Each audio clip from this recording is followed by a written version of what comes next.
এটা একটা অন্যরকম এপিসোড। কেন বলছি সেটা আপনারা যখন ভেতরে যাবেন তখন বুঝতে পারবেন।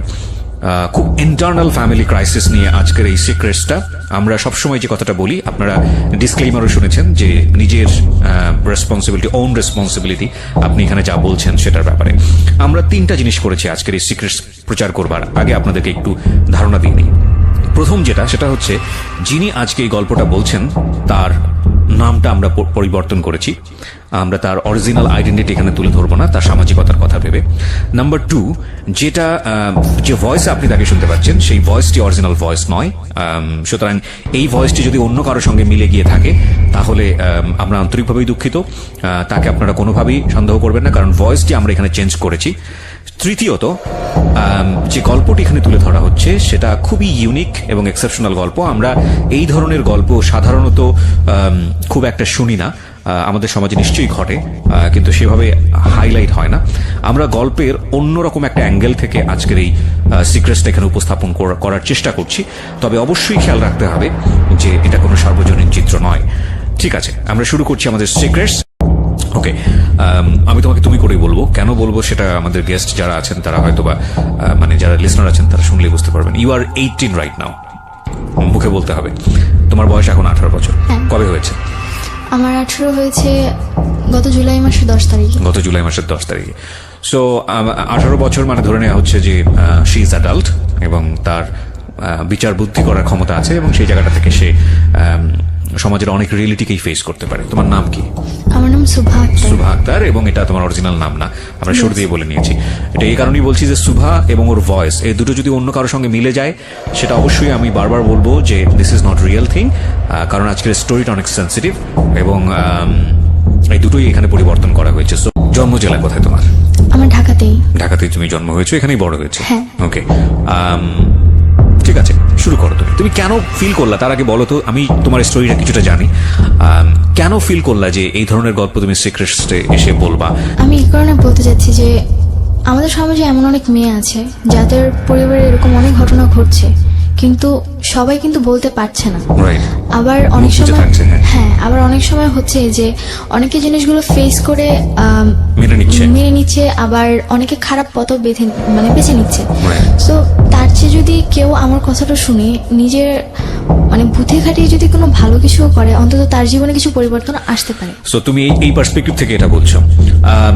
এখানে একটা বিষয় অবশ্যই খেয়াল রাখবেন প্রিয় শ্রোতা, ও যে বিষয়টা নিয়ে আজকে এখানে এক্সপ্লোর করতে যাচ্ছে এটা অত্যন্ত সাহসী একটা পদক্ষেপ আমি বলবো, কিন্তু এটা থেকে আসলে বের হওয়ার জন্য কোনো রিমেডি আছে কিনা সেটা আমরা পুরো স্টোরিটা শোনার পরে সবাই মিলে ডিসকাস করতে পারি। চলো শুরু করো একেবারে ছোটবেলা থেকে, যেখান থেকে তুমি বলতেছো। আমরা ব্যাকগ্রাউন্ডে থাকবো প্রথমে। আমার আজকে 18 বছর বয়স। আমি ছোটবেলা থেকে বড় হয়েছি ঢাকাতেই। আমার জন্ম হবার 3 মাস পর আমার বাবা বাইরে চলে যায়। জি। দেন 3 বছর। তুমি কি বড় সন্তান?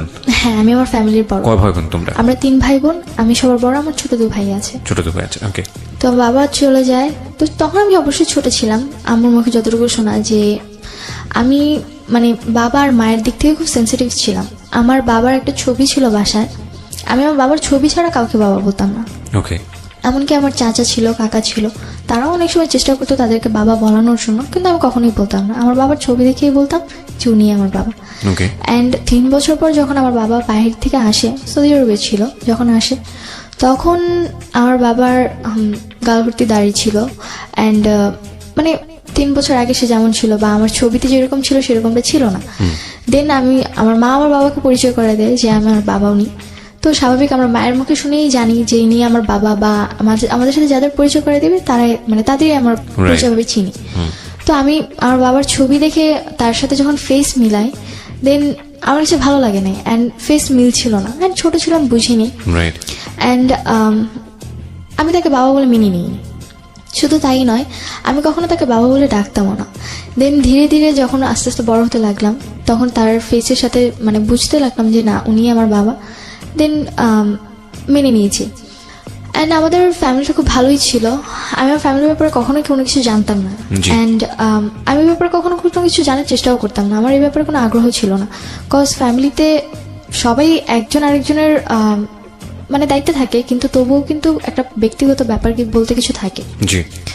দেন আমাকে ছোটবেলা থেকে আমি মানে প্লে নার্সারি কেজি এগুলো আমি আমাদের এলাকার একটি স্কুলে পড়েছি। দেন পরবর্তীতে আমাকে আমার এলাকার বা দাদাতুল নার্সি স্কুলে ভর্তি করানো হয়েছে।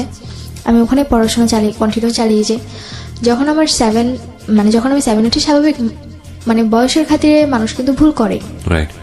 তো আমার আব্বু আম্মু আমার সাথে খুব খারাপ আচরণ করে। খারাপ আচরণ করে বলতে কি ঘটনা? খারাপ আচরণ বলতে আমার গায়ে হাত তুলে। কি ছিল ঘটনা, কেন গায়ে হাত তুলে? রিজনটা ছিল যে আমি কেন রিলেশন করছি। কি মানে রিলেশনটা তুমি পড়লে কিভাবে, কি হয়েছে? পড়েছি, আমাকে প্রপোজ করে। ক্লাস 7 এ থাকতে কি প্রপোজ করে? থাকতে আমার পাশের বাড়িতে ছিল একজন মানে ভাড়া থাকতো। জি। তো সে আমাকে যখন প্রপোজ করে, তো আবেগের বশে তাকে আমি যখন একসেপ্ট করি, আমাদের রিলেশনে যখন 14 দিন, তখন ফ্যামিলি জানতে পারে। একটু থামাচ্ছি আমি, সেটা হচ্ছে যে পাশের বাড়িতে যে ছিল ও কোন ক্লাসে পড়তো? পড়াশোনা করতো না। ও কি তোমার চেয়ে বয়সে অনেক বড় ছিল? হ্যাঁ, বড় ছিল বয়সে। পড়াশোনা আরো 2-3 বছর আগে ছেড়ে দিয়েছে। আচ্ছা। এন্ড জব করতো। তোমার চেয়ে বয়সে অনেক বেশি বড় ছিল। আচ্ছা, সে তোমাকে প্রপোজ করে? হ্যাঁ। আচ্ছা। তো যখন আমি একসেপ্ট করি, আব্বু আম্মু আমাকে তেমন কিছু বলেনি। জাস্ট তোমার আব্বু আম্মু জানলো কিভাবে বিষয়টা? আব্বু আম্মু জানতে পেরেছে আমি আব্বুর ফোন দিয়ে কথা বলছিলাম। আচ্ছা।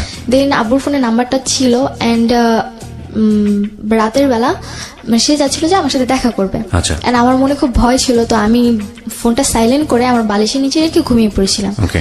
দেন হঠাৎ করে আব্বু ঘুম থেকে উঠে দেখে যে বাইরের লাইট জ্বলছে এন্ড আব্বুর ফোন কাছে নি। যখন সে আমার বালিশের নিচে ফোনটা দেখে, রিসিভ করে ফোন, তো আমি ওখান থেকে, আব্বু কোনো কথা বলে না, কিন্তু অপর সাইড থেকে কথা আসে যে তুমি আমার সাথে দেখা করবে, আর তা নাহলে তোমার সাথে আমার ব্রেকআপ। ওকে, এই ধরনের কথা আসে? হ্যাঁ। ওকে। তো পরে এই কথাটা শোনার পর আব্বু খুব রেগে যায় এন্ড আমাকে ওই দিন খুব মারে এন্ড আমার পড়াশোনা অফ করে দিতে চেয়েছিল, কিন্তু আম্মু কোনোভাবে হয়তো বা আমার পড়াশোনা। বাবা এর আগে কি তোমার কখনো গায়ে হাত তুলেছে? না, ওই ফার্স্ট টাইম। ওই ফার্স্ট টাইম। তোমাকে কিভাবে বাবা, এগুলো খেয়াল করবেন কারণ this is a very important thing. বাবা তোমার কাছে অনেক প্রিয় এবং অনেক রেসপেক্টেড একটা জায়গায় ছিল কি? ওকে।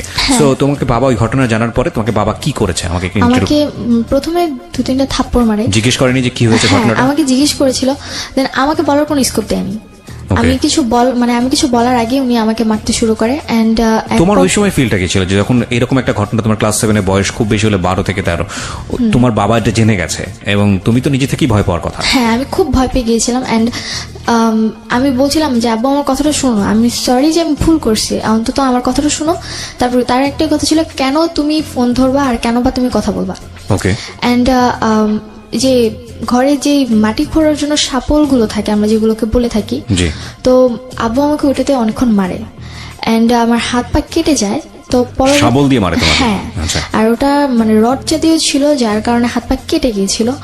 দেন পরবর্তীতে আম্মু জিনিসটা হয়তোবা তার কাছে খুব খারাপ লেগেছিল, তো এই কারণে আম্মু পরে আব্বুকে আটকায়, পরে আমাকে আর কিছু বলে না। দেন তারপর থেকে আব্বুর সাথে আমার কথা বলা সবকিছু কমে যায়।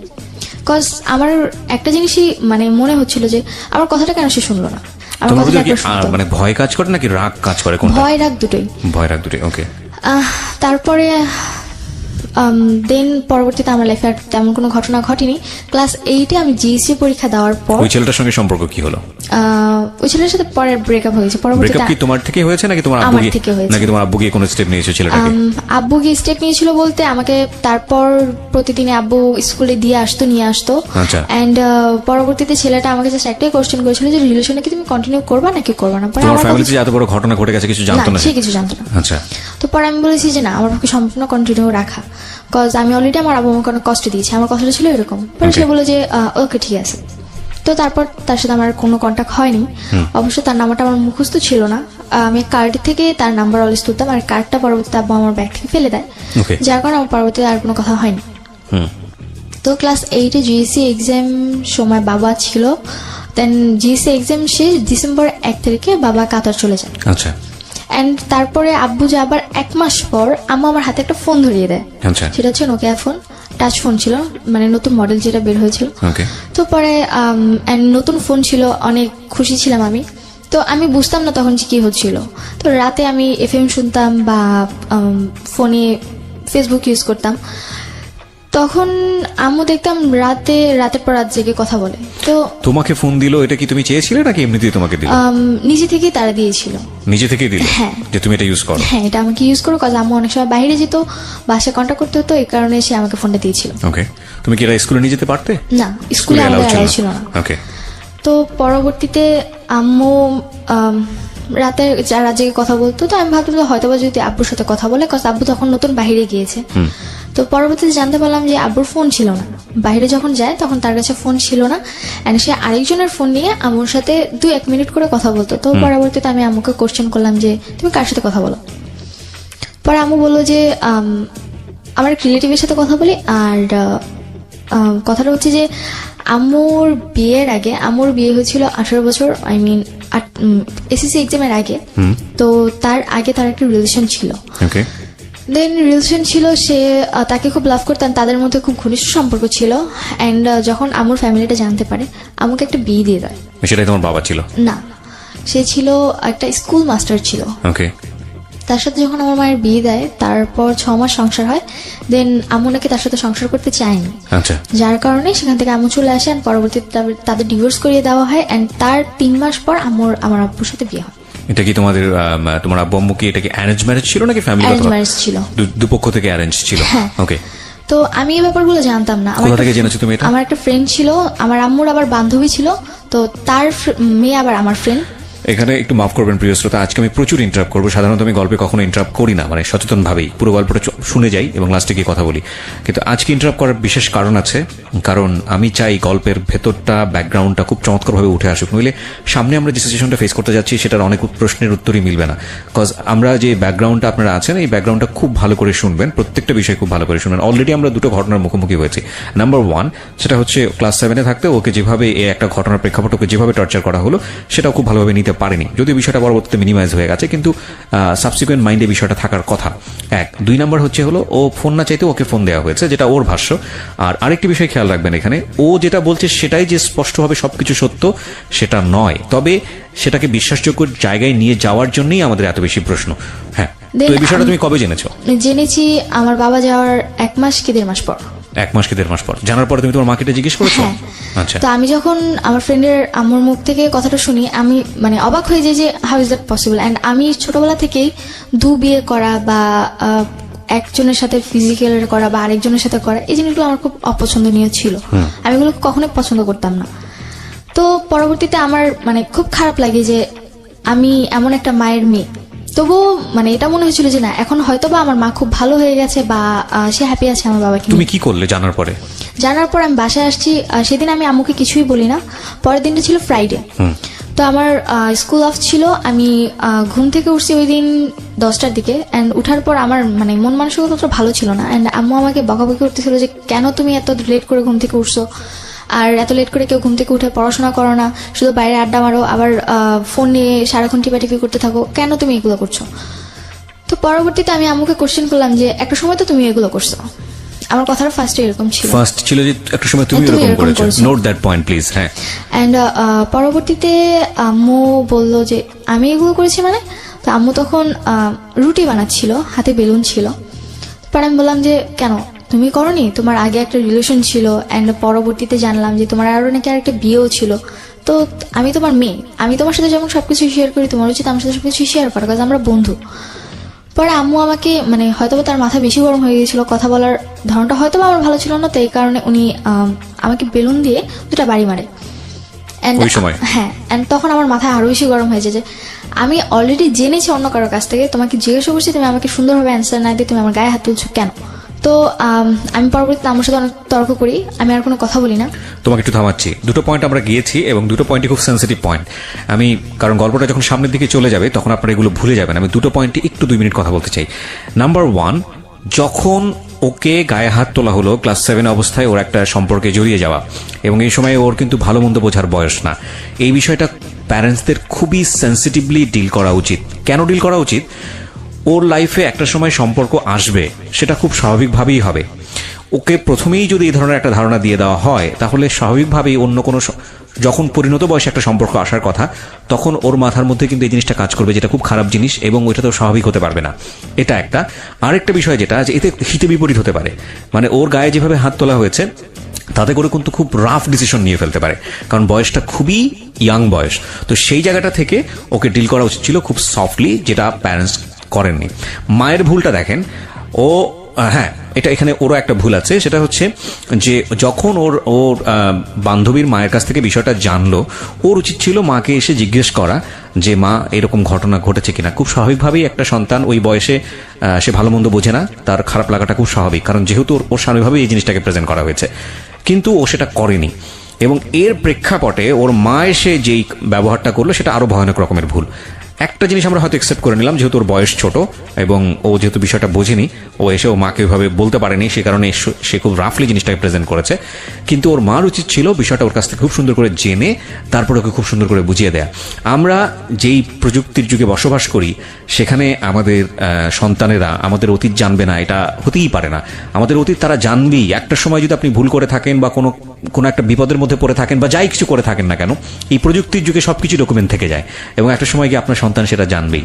সুতরাং সেটার জন্য আপনার একটু প্রিপেয়ার থাকা উচিত যে আপনি বিষয়টাকে কত সফটলি আপনি আপনার সন্তানকে খুব সুন্দর করে জিনিসটা বোঝাবেন, যাতে করে তার মানসিকভাবে কোনো ধরনের সে বিপর্যয়ের মুখে না পড়ে। হ্যাঁ, বলো তারপর। তারপর থেকে আমার সাথে গায়ে হাত তুলো। পরে আমার সাথে আমার আর কোনো কথা বলি না, আমি রাগ করে আমার সাথে কথা বলি না। কিন্তু এই প্রশ্নের উত্তর কি দিল তোমার মা তুমি যখন বললা এটা? প্রশ্নের পরবর্তীতে আম্মু আমাকে আর কিছু বলেনি, শুধু এইটুকুই গায়ে হাত বলেছে। তুলো। হ্যাঁ, গায়ে হাত তুলেছি আর পরে এটাই বলেছে যে আমাদের ব্যাপারে তোমার না জানলেও চলবে। Oh, this is a big mistake. Okay. And এটা বলেছিল যে আমাদের ব্যাপারে তোমার না জানলেও চলবে, এন্ড নিজের লাইফের ব্যাপারে ফোকাস দাও, তোমার ফ্যামিলির ব্যাপারে এত কিছু জানার প্রয়োজন নেই। আমরা এখানে একটা বিরতি নিব প্রিয় শ্রোতা। আজকে আমি প্রথমেই বলে নিচ্ছি আমি অনেক বেশি ইন্টারাপ্ট করব, কারণ স্টোরির প্রয়োজনেই, এবং আপনারা ধৈর্য ধরে শেষ পর্যন্ত শুনবেন। This is a big family crisis. আজকের এই গল্পটা থেকে অনেক ছেলে মেয়েই বা অনেক ফ্যামিলি হয়তো বা তাদের চিন্তাভাবনার জায়গাটা পরিবর্তন করবেন। দেখুন, আমরা সমাজে এত কিছু নিয়ে কথা বলি, সমাজে এত প্রবলেম নিয়ে কথা বলি, কিন্তু ঘরের ভেতরে একটা শিশুর সুস্থভাবে বেড়ে ওঠার জন্য তার যে মানসিক পরিবেশটা প্রয়োজন, এবং একই সাথে বাবা মা শিশুর সাথে কি আচরণটা করবেন বা কোন জায়গাটায় প্রাইভেসি মেনটেন করবেন, বা প্রাইভেসি যদি ওপেন হয়ে যায় তাহলে সেটাকে কিভাবে ডিল করবেন, সেই বিষয়টা নিয়ে কিন্তু কোথাও কোনো আমাদের না আছে এডুকেশন প্রতিষ্ঠানে, না আছে কোথাও সামাজিকভাবে কোনো শিক্ষা। কিন্তু this is a very very important part for our social life এবং ফ্যামিলি লাইফ। সেটার হয়তো আজকে একটা খুব ভালো দিক নির্দেশনা হয়তো আজকের এই এপিসোড থেকে আসবে। আপনাদের সবাইকে বলবো একটু ধৈর্য ধরে মনোযোগ দিয়ে শোনার জন্য, এবং যারা এটাকে এন্টারটেইনমেন্ট হিসেবে নিচ্ছেন তাদেরকে আমি বলবো please get lost, cause this episode actually not for the entertainment. So called entertainment it's a part of entertainment, of course. সেইভাবে যদি যাই তাহলে সো কল্ড এন্টারটেইনমেন্ট বলতে যেটা বোঝায় যে মুভি হলো বা নাটক দেখলাম, তারপরে okay fine, I get some মজা, ফান, ভুলে গেলাম। আজকের এপিসোডটা বা সিক্রেটসটা আসলে এরকম না, সামথিং বিয়ন্ড এন্টারটেইনমেন্ট। যদিও এটা এন্টারটেইনমেন্টেরই একটা অংশ, কিন্তু সামথিং বিয়ন্ড এন্টারটেইনমেন্ট। এন্টারটেইনমেন্টের ভেতরে entertainment, something beyond entertainment. Okay, so আমরা একটা তারপর আম্মুর সাথে আমার কথা হয়নি 2-3 দিন, এন্ড তারপরে দেখি যে আম্মু একজনের সাথে কথা বলে এন্ড বাইরে গিয়ে দেখা করে। তখন কি তুমি তোমার মার সঙ্গে স্বাভাবিক ছিলে, কথাবার্তা বলতে, নাকি একদম চুপচাপ? নরমালি ওরকম কথা হতো না, জাস্ট খেয়েছো কিনা বা খাবা কিনা বা স্কুলে যাবা কিনা। তোমার কোনো ফ্রেন্ড ছিল ওই মুহূর্তে তাদের সাথে তুমি এই বিষয়গুলো শেয়ার করতে? না, আমার আসলে আমি ছোটবেলা থেকে আমি স্কুলে পড়তাম, কিন্তু আমার ছোটবেলার স্কুল লাইফটা ছিল সবচেয়ে খারাপ। কেন? কজ আমার স্কুল লাইফে আমি কখনো কোনো ফ্রেন্ড করতাম না। আমার নিজের কাছে খুব খারাপ লাগতো, কজ সবার ফ্যামিলি এত সুন্দর, এন্ড আমি সবসময় একটা জিনিস চাইতাম যে আমার মা, সবার মায়েরা তাদের স্টুডেন্টস মানে বাচ্চাদেরকে নিতে আসে, আমি চাইতাম যে আমার আম্মু যেন আমাকে নিতে আসে। যদিও যে বছরে যদি 2-1 বারও সে আমাকে আনতে যেত, মানে তার চেয়ে মানে সেদিনটা মনে হতো যে আমার ঈদের মতো খুশি যে সে আমাকে নিতে আসছে। নিতে যেত না কেন? কোনো কারণ ছিল? নিতে যেত না, তখন আমার ছোট ভাই হয়েছিল, এন্ড তার একটাই কথা ছিল যে তোমার ছোট ভাইকে বাসায় রাখতে হয়, দেখতে হয়। তো বাসার কেউ ছিল না? না, বাসার কেউ ছিল না। সো তুমি তোমার জায়গা থেকে এটা ফিল করতে, কিন্তু তোমার মায়ের জায়গা থেকেও বিষয়টা লজিক্যাল ছিল? হ্যাঁ, লজিক্যাল ছিল। তো তোমাকে সুন্দর করে বোঝাতো না বিষয়টা যে দেখো বাবা আমার এরকম সমস্যা, যে কারণে নিতে যেতে পারে? কখনো বুঝাইনি। মানে আমার মায়ের আচরণ ছোটবেলা থেকে অনেক রাফ ছিল, এন্ড একটা মা উনি তো একটা মানুষের নিম্ন স্তরে যে বকাবকি করে বা স্ল্যাং, হ্যাঁ, কটু কথা বলে, মানে একটা মানুষের নিম্ন স্তরের চেয়ে নিচু কথা উনি আমাকে বলতো। আমি আগেই বলেছি আজকে আমি অনেক ইন্টারাপ্ট করব। আমি আপনাদের যারা রেডিওতে এটা শুনছেন তাদের হয়তো মনে হতে পারে যে এটা কিভাবে সম্ভব। আমি আমার এটা গিবত হয়ে যাবে, আল্লাহ মাফ করুক। আমি জাস্ট একটা এক্সাম্পল দিই। আমার পাশের বাসায় এরকম একটা ঘটনা ঘটে রেগুলারলি। মেয়েটার বয়স আমি জানি না, এবং হঠাৎ করে সেদিন আমি শুনছিলাম, বাসায় ছিলাম অল্প সময়ের জন্য, মা এবং মেয়ের কনভারসেশন। মা মেয়েকে যেভাবে গালি দিচ্ছে, যে কথাগুলো বলছে, সেটা আমার কাছে কোয়াইট আনথিঙ্কেবল মনে হয়েছে। এবং মাঝে মাঝে দেখছিলাম যে মেয়েটার প্রতিবাদ করছে, ছোট ছোট অল্প অল্প প্রতিবাদ করছে। তোমার একটা সময় মনে হচ্ছিল যে এই মেয়েটার ভয়েসটা একটা সময় লাউড হয়ে যাবে, মা তখন আর কিছু বলতে পারবে না। কারণ বিষয়টা আসলে তাই হয়, আমরা যত কিছুই থাকি না কেন, হয়তো ওই মায়ের লাইফে একটা গল্প আছে, সে অনেক বেশি ফ্রাস্ট্রেটেড, নিশ্চয়ই আছে, নইলে মেয়ের সঙ্গে এত খারাপ ব্যবহার কেন করবে। কিন্তু এটা একটা না মানে শস্য জমির মতো, আপনি যে কাজটা করছেন সেটার রেজাল্ট আপনাকে পেতেই হবে। এবং আপনি একজনের উপর ফ্রাস্ট্রেটেড হয়ে যদি আপনি আপনার সন্তানের সাথে খারাপ ব্যবহার করেন, আপনার সন্তান এটা কড়াই গন্ডে আপনাকে দিয়ে দিবে, ব্যাগ দিয়ে দিবে। যাই হোক, বলেন তারপর।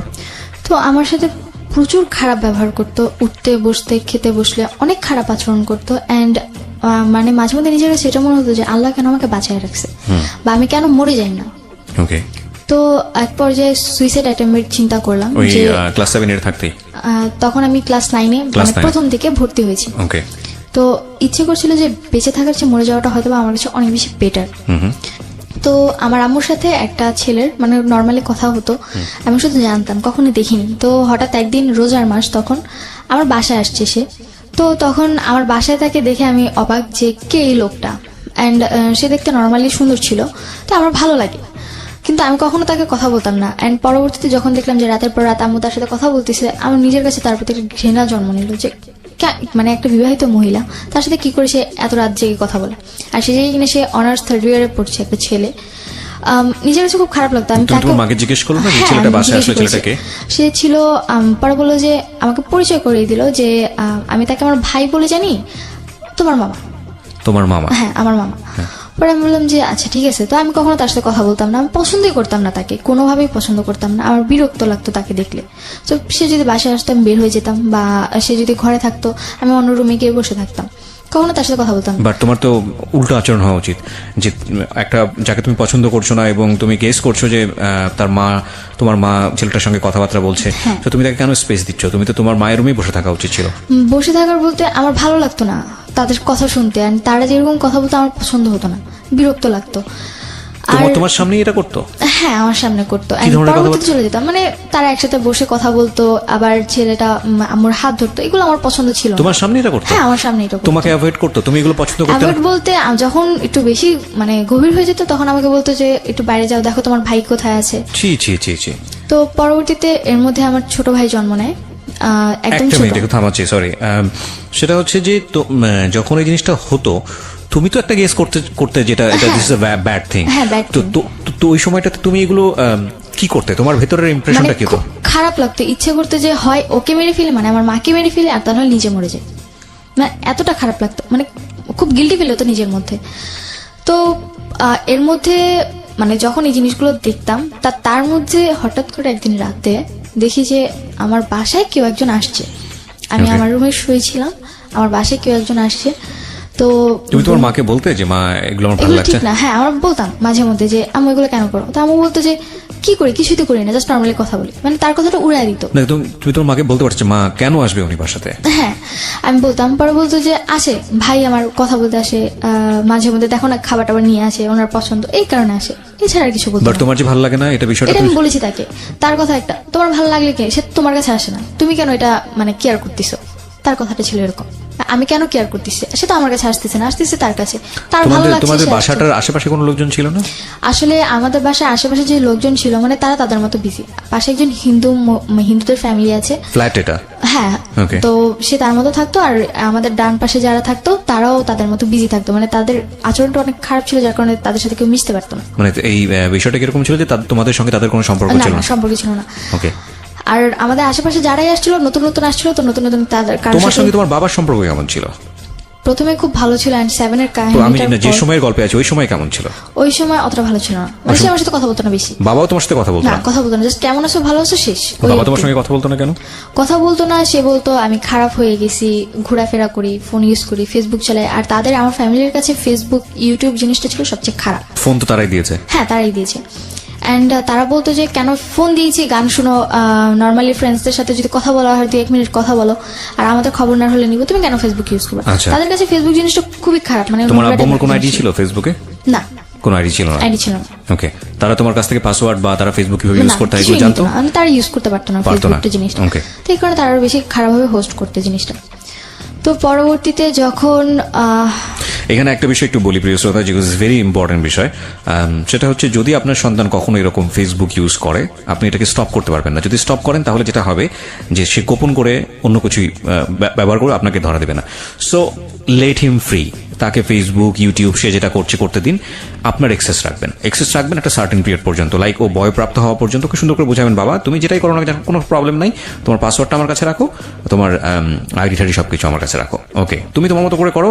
আমি যদি কখনো ফিল করি যে তোমার এই আইডিতে বা তোমার আমার এটাতে মনিটর করার প্রয়োজন আছে, তাহলে আমি এটা ঢুকে দেখবো যে তুমি কার সাথে কিভাবে কন্টিনিউ করছো। এটা তোমার সেফটির জন্যই প্রয়োজন, বিকজ আমি যেহেতু তোমার চেয়ে অনেক বেশি এক্সপিরিয়েন্স এই এরিনাতে, আমি চাই না তুমি কোনো ভুল করো। So that is the best way. এরপরে যদি আপনার কোনো বেস্ট ওয়ে জানা থাকে, ইউ ক্যান এক্সারসাইজ দিস। বলেন। তো তারপরে একদিন রাতে দেখলাম যে আমার বাসায় একজন আসছে। তো জিনিসটা আমার কাছে কোনোভাবেই ভালো লাগেনি। তো আমি পরে আমার রুমে যে নক করি, অ্যান্ড নক করার পর মানে আমি যেটা দেখি সেটার জন্য আমি একদম তৈরি ছিলাম না। আর রাত কটার দিকে এটা ঘটনা? তখন রাত মেবি 1:30 কি 2টা বাজে। তখন তুমি ক্লাস 9 এ পড়ো? হ্যাঁ, তখন ক্লাস 9। 1:30-2টার সময় তুমি কি করছিলে? 1:30-2টার দিকে বলতে আমি তখন রাত জেগে এফএম শুনতাম। দিনটা ছিল বৃহস্পতিবার। ভূত এফএম আগে ডর হতো মেবি কোন একটা চ্যানেলে, আমার ঠিক মনে নেই, 89.2-তে। তো আমি সেটা শুনতেছিলাম, আর ওটা তো রাতে 2টা পর্যন্ত হতো। তো সেটা শুনতে শুনতে আমার কানে হেডফোন ছিল, আমি প্রথমে কোনো কিছু শুনিনি যে কেউ আসছে কিনা বা কোনো আওয়াজও পাইনি। পরবর্তীতে যখন আমি ওয়াশরুমে গেলাম তখন দেখলাম যে আমার রুমের লাইট অন করা। ওকে। তো পরে আমি আমার রুমে যখন নক করি, পরে আমার গেট খুলে দেখি যে আমার এক রিলেটিভ। তো আমি তখনও জানতাম না যে তার সাথে আমার আগের রিলেশন ছিল। তো পরবর্তীতে যখন আমি দেখে অবাক, পর আমি জিজ্ঞেস করলাম আপনি এখানে এত রাতে? ছেলেটাকে জিজ্ঞেস করলাম। হ্যাঁ, চিন্তা তুমি তাকে?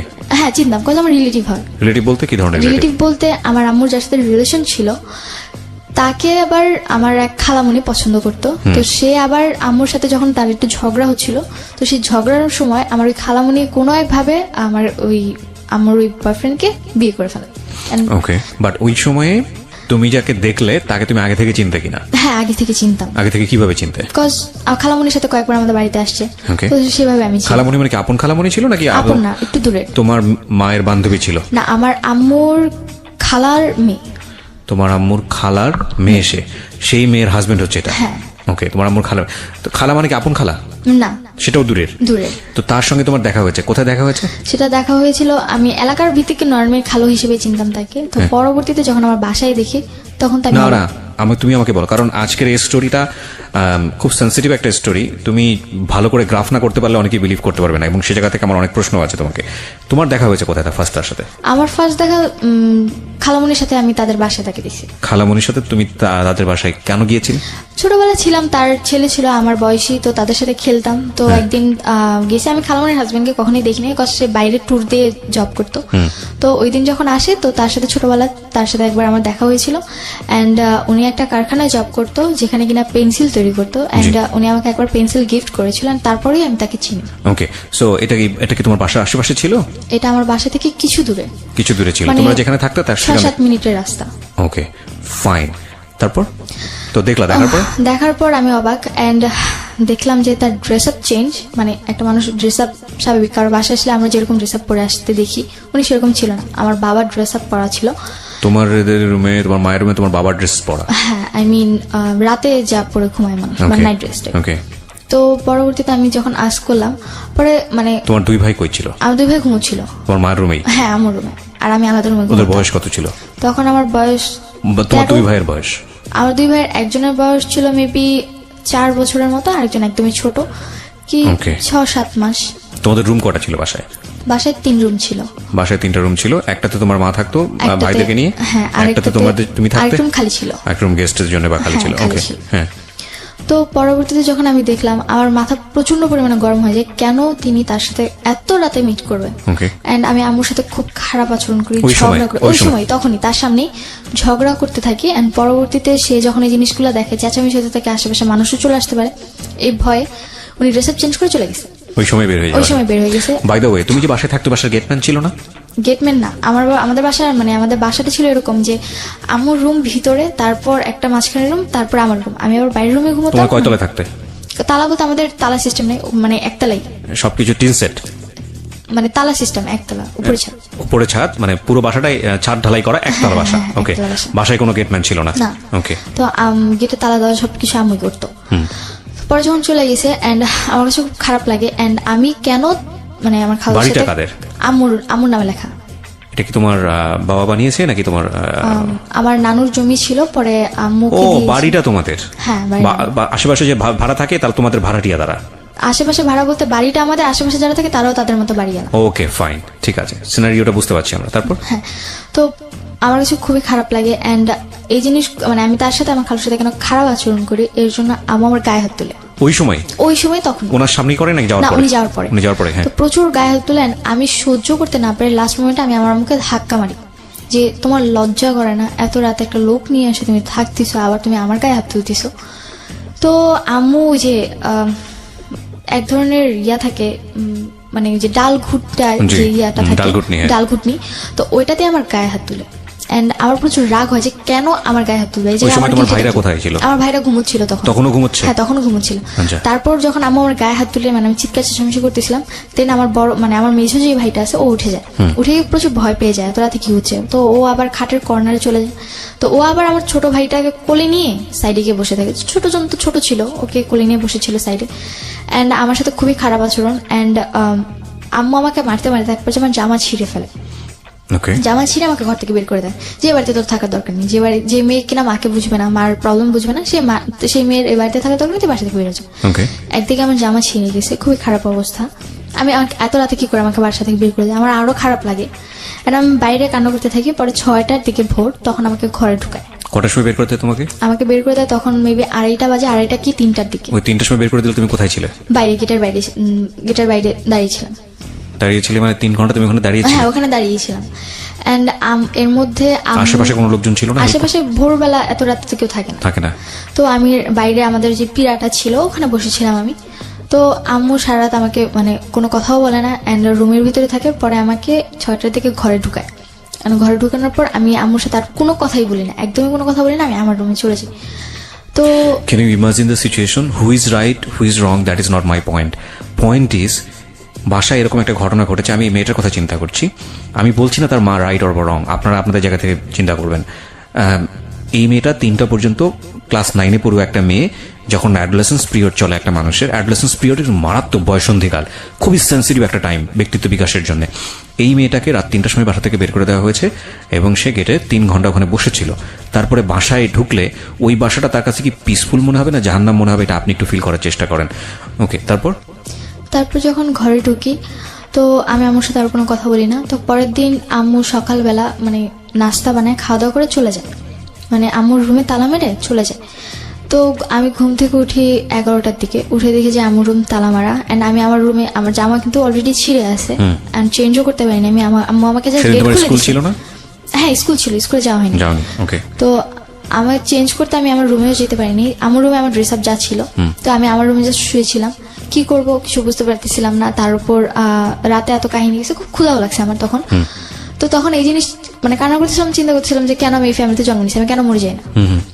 তো পরবর্তীতে আম্মুর সাথে ওই যে কথা বলতো, তা আম্মু তাকে নিয়ে আমার বাসায় আসে। ওই যে ছেলেটার সঙ্গে কথা বলতো সেই ছেলেটা তোমাদের হ্যাঁ, বাসায়? যে ছেলেটার নাম কি ছিল? ওই ছেলেটার নাম ছিল রাসেল। ওকে।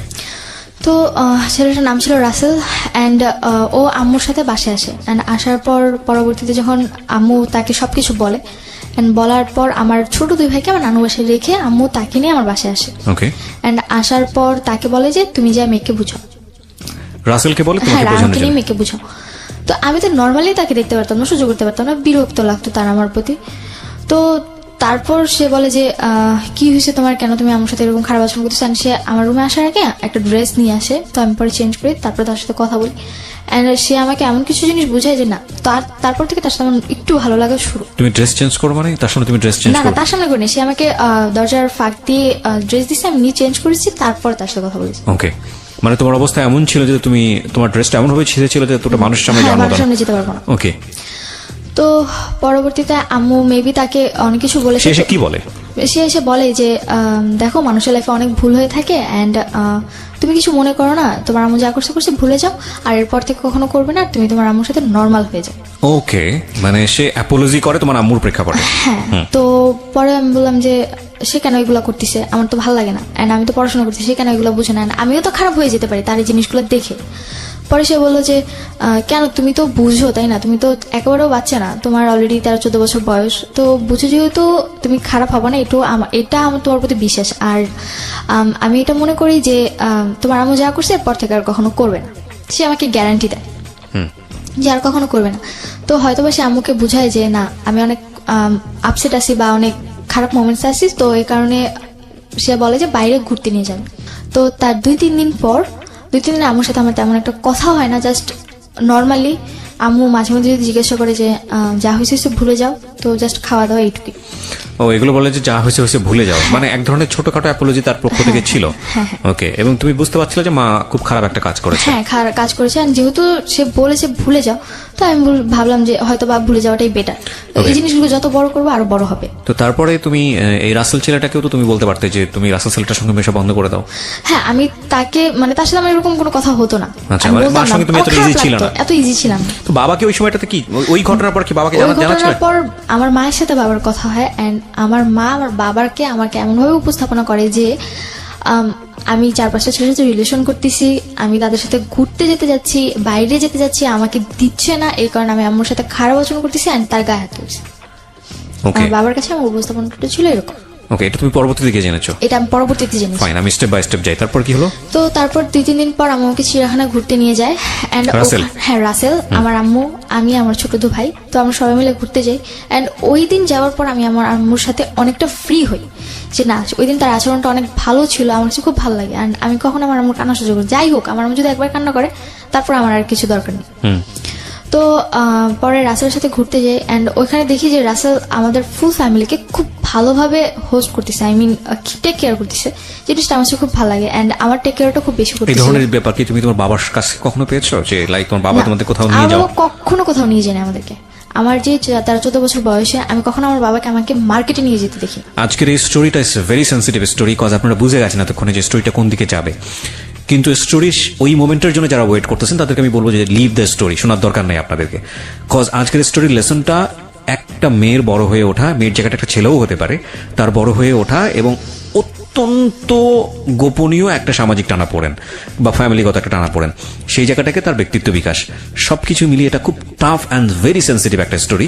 এবং এই জায়গাটা থেকে আপনাদের যদি কিছু নেবার থাকে যে না আমি আমার সন্তানকে কিভাবে বড় করবো, আমার সন্তানের সাথে আমার আচরণটা কি হওয়া উচিত, বা সন্তান হয়ে বাবা মার প্রতি আমার কি পরিমাণ রেসপেক্ট দেখানো উচিত, কোন জায়গাটাতে আমাকে প্রাইভেসি মেনটেন করা উচিত, কোন জায়গাটাকে আমাকে এক্সপ্লোর করা উচিত, তাহলে বলতে পারবো আমাদের সিক্রেটটা সার্থক। আর যারা এন্টারটেনমেন্ট হিসেবে নিচ্ছেন যে না কি হয় কি হয় কি হয় দেখার জন্য, প্লিজ লিভ দ্য স্টোরি। বলো তারপর। তারপর বাইরে ঘুরতে যাই, এন্ড তার টেক কেয়ারিংটা আমার খুব ভালো লাগে, যে সে আমাদের উপর খুব ভালো কেয়ার করে, এন্ড তার আচরণটা আমার কাছে খুব ভালো লাগে। এন্ড তারপরে তার সাথে আমি অনেকটা ফ্রি, মানে রাসেলের সাথে আমি অনেকটা ফ্রি কথাবার্তা বলি।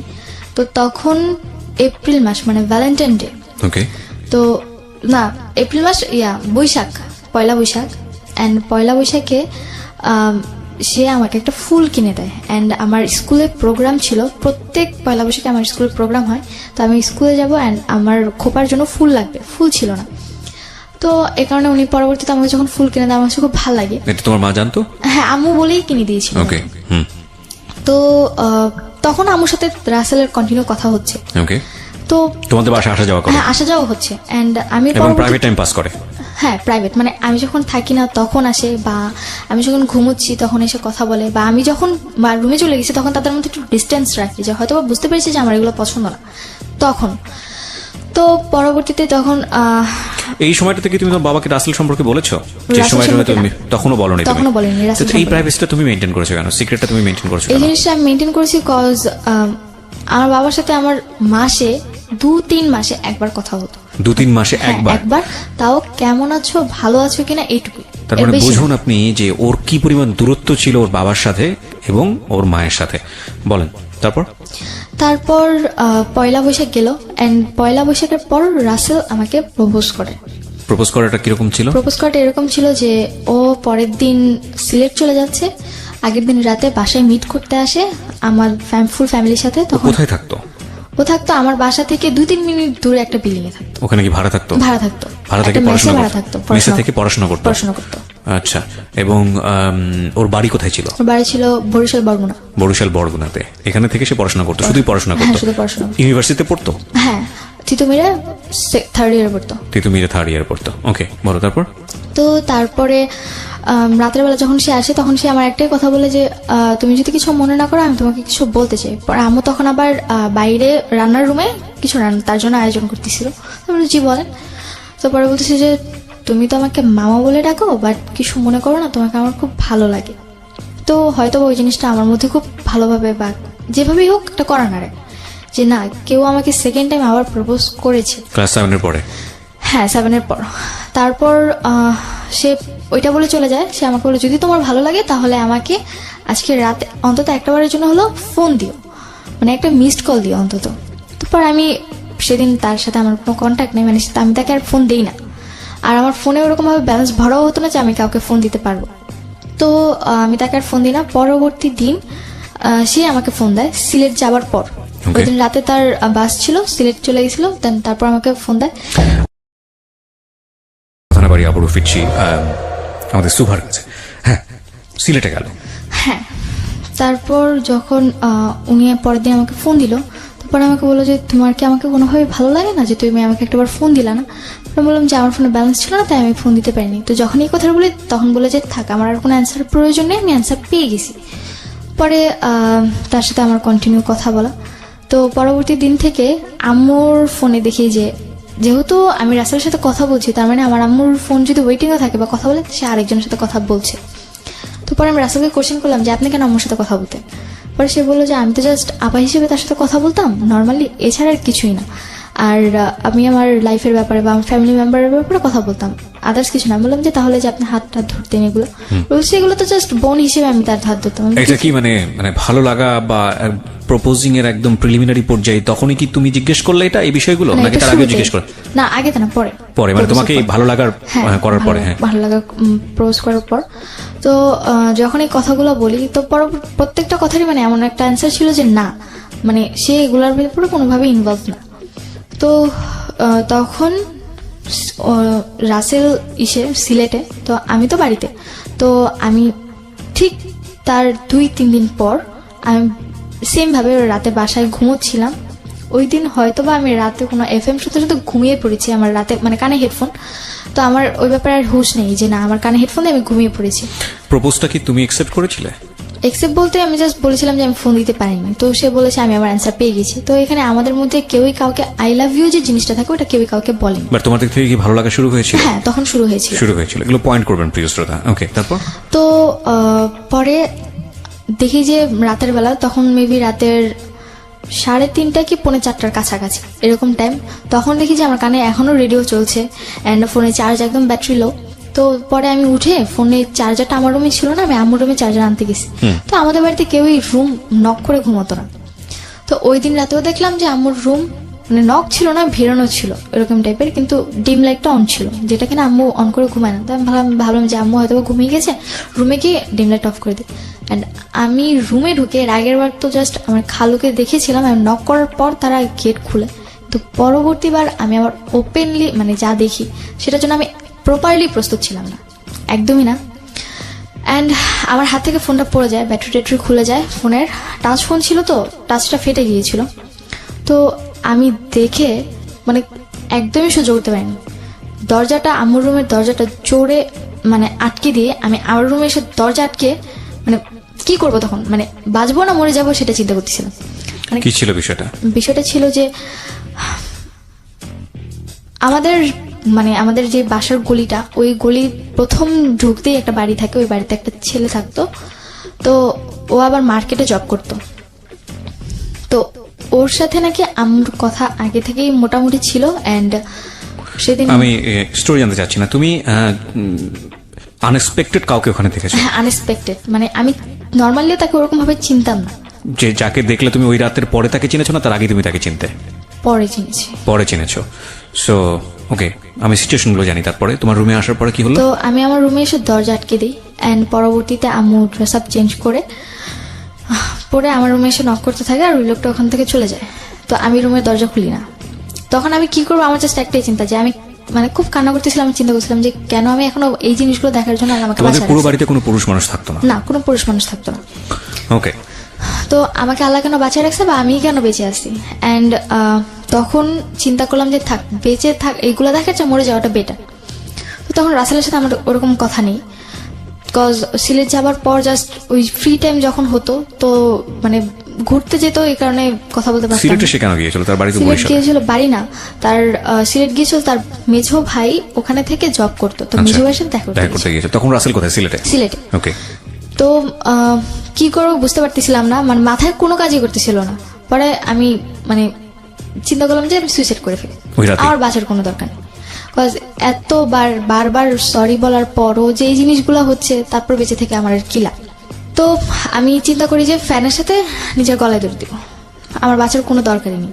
আর যেখানে বাবার সাথে আমার অতটা মানে কথাবার্তা নেই, আমি কাউকে আমার কথাগুলো শেয়ার করতে পারতেছি না, আমার তেমন কোনো ফ্রেন্ডসও নেই, আমার স্কুলে অতটা যাওয়া হচ্ছে না, আর বাসায় এরকম সিচুয়েশন, তো একটা মেয়ে সিচুয়েশনে থাকলে কি করে আমি কোনোভাবে অ্যাকসেপ্ট করতে পারতেছিলাম না। তো আম্মু অনেকবার, অ্যান্ড আমার মানে অলরেডি ফ্যানের সাথে দড়ি মানে আমার ওনা বাঁধাও শেষ, অ্যান্ড আম্মু প্রচুর নক করতেছিল যে আম্মু হয়তো ভয় পাচ্ছিল যে আমি যদিও কিছু করে ফেলি। তো পর আম্মু মানে নক করতে করতে সে একটা পর্যায়ে আমাকে এটা বলে ফেলে যে তোর যদি মরার ইচ্ছে থাকে আমার বাড়িতে না মরে, আমার বাড়ি থেকে চলে যায় মর, কজ তুই যদি আমার বাড়িতে মরস পুলিশ এসে তো আমারই ধরবে, যে হয়তো বা আমার কোনো কারণে তুই মরতেছিস, তার তোর যদি মরার ইচ্ছে থাকে মরার অনেক জায়গা আছে, তুই যেমন। এমনকি এমনভাবে ইন্ডিকেট করে বলছে তুই তো সাঁতার জানোস না, হাতে ঝেলে যাও, ওখানে গিয়ে ঝাঁপ দিয়ে পানিতে গিয়ে মরে যা। আরো বেশি খারাপ লাগছিল যে কি বলছে এগুলো। দেন হাউ মাচ মানে ডেসপারেট শি ইজ। আমি জানি না কোনটা সত্য কোনটা মিথ্যা, কজ সেটা জাজমেন্ট করার অধিকারও এই শোন নাই, এবং সেটা করা সম্ভব না, কারণ it's not an investigative show. But এগুলো একটা ফ্যামিলিতে যদি হয় কি অবস্থা দাঁড়াবে, এবং মানে যে পক্ষর কথা বলছে সে পক্ষ কতটা ডেসপারেট এই বিষয়টাতে, ভয়ানক। বলুন তারপর আম্মু এরকম কথা যখন বারবার বলতেছিল তখন এতটা রাগ হলো নিজের ভিতর যে না, মরে গেলে তো মরেই গেলাম, মরে গেলে না কেউ আমার ব্যাপারে কিছু জানলো বা আমি না কাউকে কিছু বলতে পারতেছি না, আমি আমার মাকে ভালো করতে পারতেছি, তো আমি মরে গিয়ে কি করবো? তার চেয়ে ভালো মানে যতটুকু মানে তখন মনে হচ্ছিল যে না, আমি একটা যুদ্ধের ময়দানে চলে এসেছি, আমাকে ফাইট করে বাঁচতে হবে। এখন যদি আমি ফাইট না করতে পারি তাহলে আমাকে কেউ মেরে ফেলবে। ক্লাস 9-এ পড়ো তখন? তখন আমি ক্লাস 9-এ, আর মাঝামাঝি সময় মানে জুন জুলাই এরকম। পড়াশোনা করতে পারতে? পড়াশোনা বলতে আমার ওরকম পড়াশোনা হতো না, পরীক্ষার আগে রাতে যদি একটু পড়তাম তা ওই অবধি হতো। তোমার গ্রুপ কি ছিল? আমার গ্রুপ ছিল কমার্স। ওকে। অ্যান্ড ছোটবেলা থেকেই মানে আমার আম্মু যেটা বলতো যে আমার বেশি পড়ার প্রয়োজন হতো না, যদি আমি অল্প পড়তাম তাহলেই আমার মানে সিলেবাস কভার হয়ে যেত। তো কি করবো বুঝতে পারতেছিলাম না। পরে আমি গেট খুললাম, অ্যান্ড গেট খুলে আম্মু দেখে যে মানে ওড়নাটা ফ্যানের সাথে বাঁধা। পরে আম্মু আমার হাত ধরে মানে চুলের মুঠি ধরে আমাকে তার রুমে নিয়ে গিয়ে ধাক্কা মারে, অ্যান্ড কি বলো ওয়াইড্রপ যে থাকে সেটার সাথে লেগে আমার কপালটা কেটে যায়। অ্যান্ড যখন আমার কপাল কেটে যায় তো পরে বলে যে তোর যখন এতই মরার ইচ্ছে এখানে কেন তুই মরবি, তুই বাইরে গিয়ে মর, তোর দরকার নেই এখানে থাকার বা এখানে বাঁচার। তো এই কথাগুলো যখন বলতেছিল খুব খারাপ লাগতেছিল। অ্যান্ড পরবর্তীতে সে আমাকে বেলুন নিয়ে মারতে শুরু করে, অ্যান্ড আমি লাস্ট অব্দি সহ্য করতে না পেরে তার মানে সে যেমন আমাকে মারছে আমিও তাকে মারছি। হ্যাঁ, গায়ে হাত তুলছি লাস্ট অব্দি, বিকজ আমার সহ্য করার ক্ষমতা নেই। বিকজ এখন যদি আমি গায়ে হাত না তুলি তো হয় আমি মরে যাব, আর তা না হলে মানে কোনো একটা কিছু করে ফেলবো, অঘটন। তো তার চেয়ে ভালো দেখি কি হয়। তো আমি তার গায়ে হাত তুলি, অ্যান্ড লাস্ট আমি তাকে মানে জাস্ট মানে যে ডাল ঘুটনি ছিল ওটা দিয়ে তার পায়ে দুটো বাড়ি দিই, এর বেশি আর কিছু করি না। অ্যান্ড এই জিনিসটা সহ্য করতে পারে না। ওই রাতে আমার মামাদেরকে, আমার খালামুনিকে, আমার নানুকে ফোন করে আম্মু ডাকা এনে যে দেখো তোমাদের মেয়েগুলা কি করতেছে। তো পরে মামার সবাই আসলো, আমার তো মাথায় একদমই সেন্স নাই বলতে গেলে। এরকম আমি সবার সামনে চিৎকার করে বলতেছি আমার কি দোষ দেখতেছো তোমরা, আমি কি করছি, আমি গায়ে হাত তুলে দোষ করছি? তাহলে ও যে রাতের পর রাত ছেলে এনে বাসায় থাকে, লোক এনে বাসায় থাকে, এটা কি ওর দোষ না? তুই তো গাড়ি করছিস? হ্যাঁ, তুই তো করে বলছি।